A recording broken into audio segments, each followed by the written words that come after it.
Pakistan's Khyber Pakhtunkhwa, at least 30 people, including women and children, have been killed in airstrikes by Pakistani Airforce in Khyber Pakhtunkhwa province.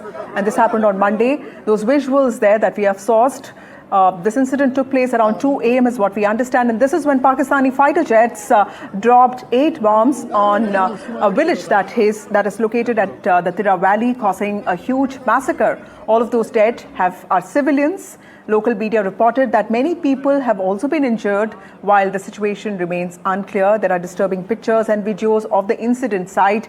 There are also bodies that are being shown, and these include those of children lying around. Rescue teams are also engaged in searching for bodies under the rubble, and these have raised fears of the death count rising further. My colleague Aditya Rajkaul joins us with more details on this. Aditya Rajkaul, just today morning, I was reading the paper, Shahbaz Sharif is all set to travel with an Islamic delegation to raise concerns around Gaza killings, and this is a visit to the United States of America specifically to meet the US President, and this is what is happening in Pakistan. Well, that's right, Vasudha. Clearly an image that Pakistan does not want the world to see, but the reality remains grim. The reality is that Pakistani fighter jets are killing their own people. These are images from 2 a.m. this morning when fighter jets dropped 8 bombs in the civilian village in the Tira Valley of Khyber Pakhtunkhwa province of Pakistan, killing at least 30 and injuring 20 more. Now, most of the killed are women and children. Now, these are very gory images coming out from Khyber Pakhtunkhwa, where now, in these tribal villages, civilians and innocents who had nothing to do with politics or terror or the Pakistan government have been brutally killed. Now, which country in the world uses fighter jets to kill their own people? The answer is Pakistan.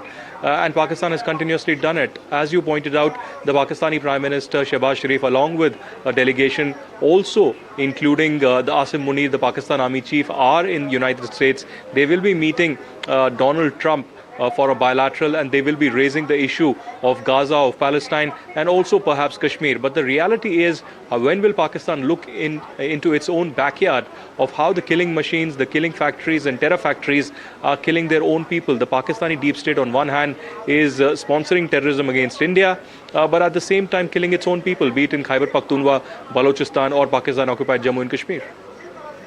That's right. Aditya, also make us understand what is going to be the ramification of something like this. This is often seen in Pakistan. We've seen this in Balochistan as well.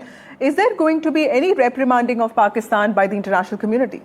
Well, immediately it's very unlikely. There have been groups that have been demanding action. We've had a statement from the Human Rights Commission of Pakistan as well, issuing sympathy and condemning the killings that have happened. We've had in the past, in June this year, a statement from Amnesty International seriously saying that there are questions being raised on the Pakistani state's way of subjugation and atrocities being committed against its own civilians. And this has continued for years together. In Balochistan, there are enforced disappearances that happen very often where, people are just abducted by Pakistan ISI and the army, and nobody is allowed to raise question. International media is barred and banned from visiting Balochistan and Khyber Pakhtunkhwa.